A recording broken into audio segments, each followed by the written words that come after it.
This is gutter oil being collected. If you've visited or lived in China, you have eaten gutter oil.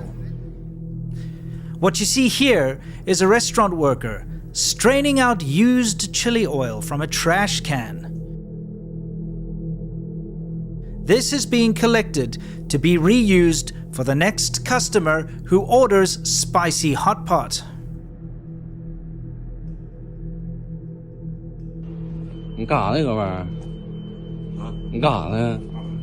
This man is confronted and asked,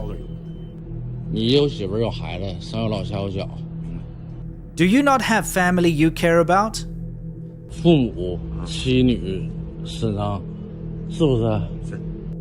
I understand it's difficult to make money these days, but how would you feel if your elderly parents, your children and relatives ate this poison? To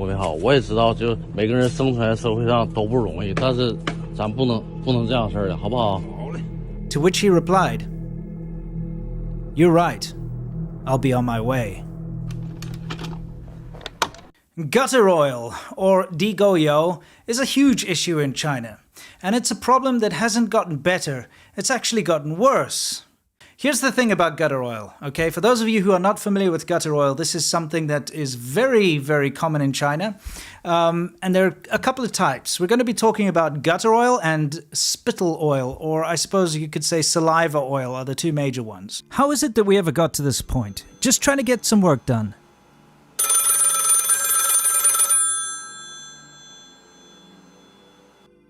We've been trying to reach you concerning your car's extended warranty. What? No! Let's get back to work. What? Seriously?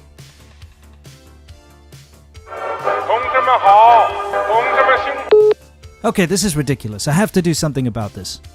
Did you know that you actually have the legal right to get data brokers to remove your name from their lists that they sell to people? The problem is, there are so many data brokers and you need to send lawyers' letters and legal papers and it's a hassle. And you know what?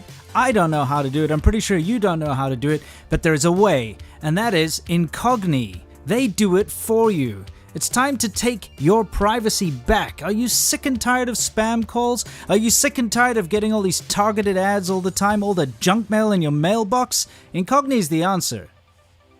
When you sign up for Incogni, you give them permission to legally get your name and personal details removed from data brokers' lists. And they have a lot of information about you. A lot of these data brokers actually have not only your address, your IP address, but your phone number, your social security number in some cases.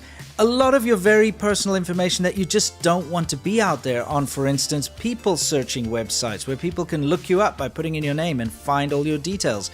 If you're a person who cares about privacy, I think Incogni is the service for you. Check it out by visiting incogni.com/Winston. Use the code SERPENTZA to get 60% off. It's a fantastic deal. Protect your privacy today. Go to incogni.com/Winston and use the code SERPENTZA to take your personal data off the market. And now back to the show. So gutter oil is when people take oil and sludge and grease and so on from the sewers, okay? Or from grease traps outside of restaurants. Basically lift a manhole cover, dig in there, get the grease and the oil that's trapped in there, put it in buckets, take it off and sell it to a processing plant, which then goes and processes this oil into something that looks brand new. And it can be done.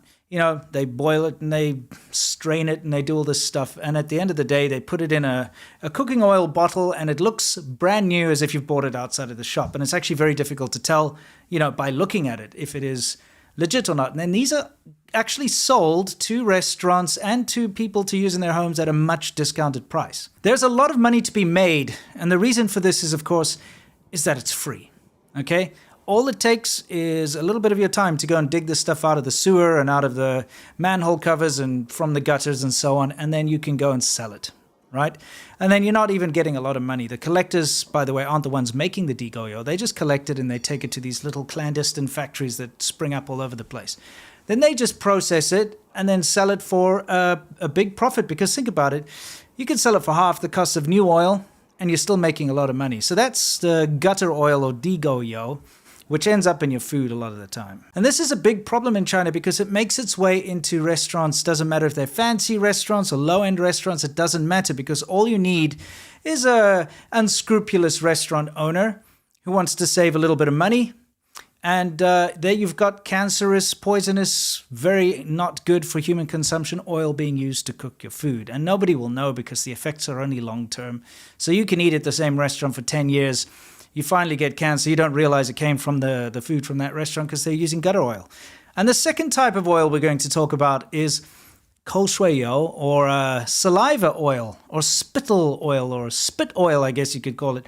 And what this is it's very common in specifically restaurants that have some kind of a chili or a spicy hot pot dish. Hot pot in China is very, very popular, and that's when you get a broth or a soup and you boil it on the table, and you take bits of meat and vegetables and you dip it in the boiling hot soup, and it cooks the meat, and then you eat it, right?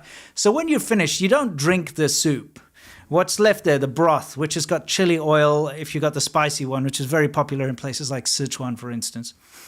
You've got that chili oil sitting there on the table. The waitress takes that away to the kitchen.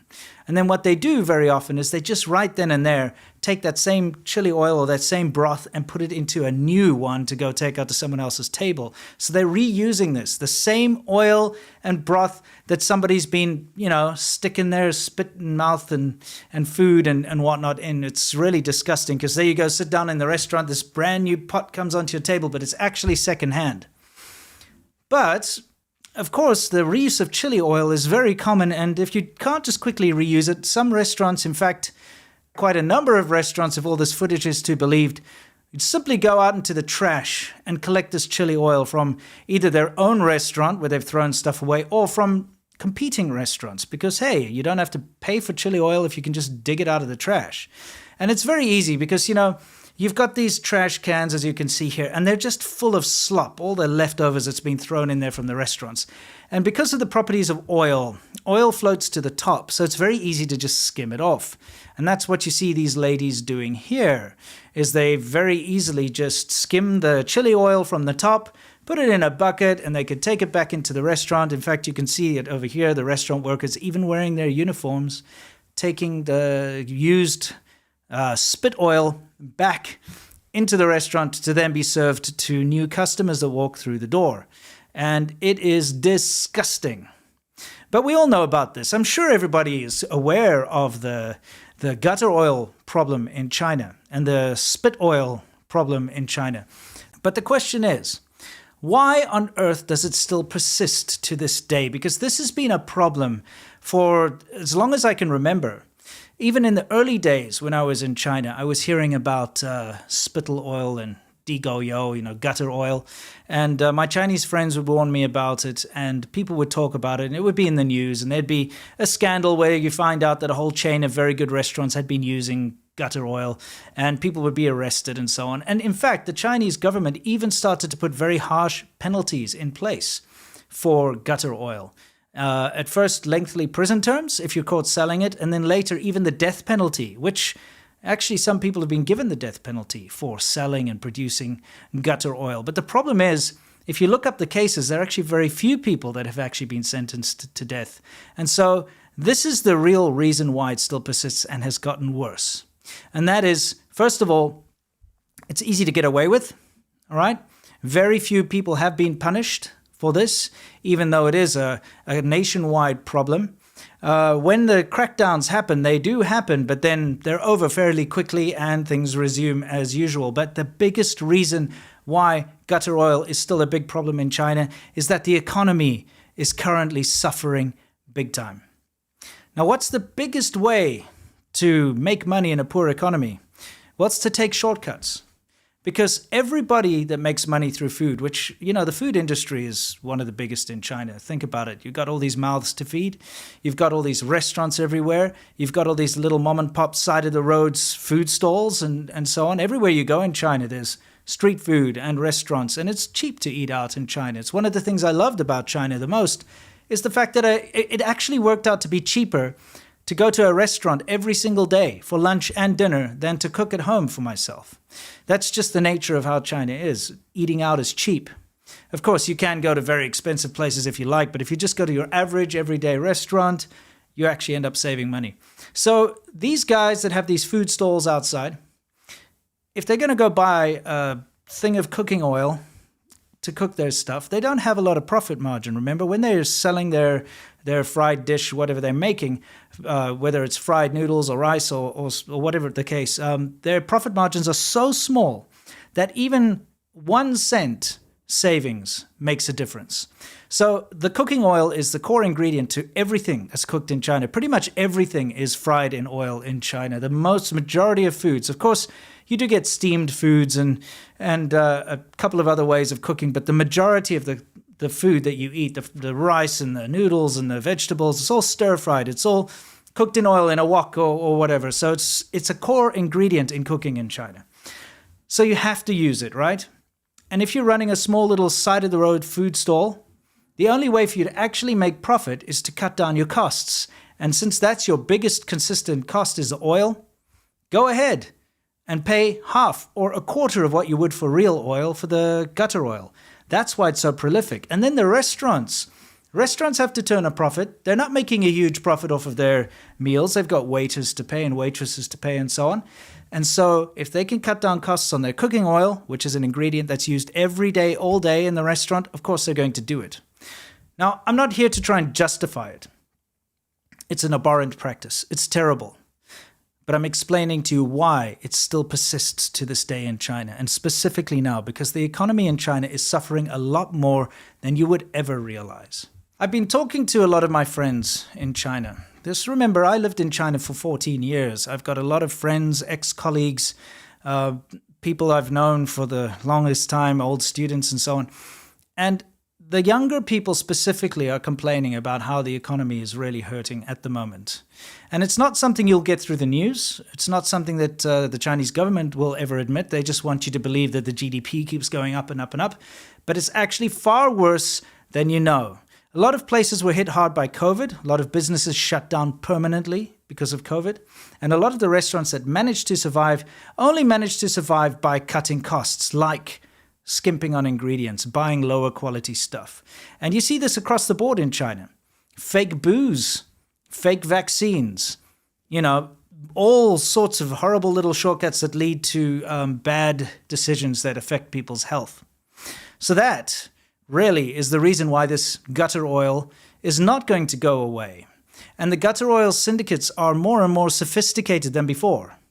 And if anyone tries to pretend as if it's being taken care of and that the government clamped down and it doesn't exist anymore, that's bullshit.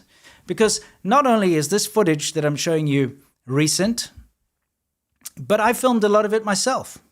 I filmed this stuff with my own eyes. Now, if me, just a single individual walking around in the streets of China and specifically living in one of the best, most prosperous, biggest, brightest cities of China, Shenzhen, if I saw it on a regular basis, so much so that I've got footage that I filmed myself and something that I would be commonly just scoffing at and saying, oh, there we go, gutter oil again. If I, as a single individual, could see that, just imagine how widespread it is across the country. And I mean, these clips that you see here are a bit of an indication as to how widespread it is. So much like the gutter oil is in the sewer, in the toilet, so is the Chinese economy. And this is a great indicator. I hope you learned something, everybody, and I can't wait to see you in the next video. Until then, don't forget to check out my Friday show, where we talk about all the latest and greatest coming out of China, the latest news. We covered a massive tragedy this past week where, the poor construction, shortcuts in construction, again, it's not just food, but the shortcuts in construction led to the roof of a gymnasium collapsing and killing an entire girls' volleyball team. All young 16, 15-year-old girls were killed in an instant when the roof collapsed on them. It's absolutely terrible and terrifying. But if you want to see more about this stuff, please go and check out The China Show, which I do with my friend Lau86 every week. And I hope to see you there and in the next video. Until then, you know the drill. As always, unlike gutter oil or spittle oil, stay awesome.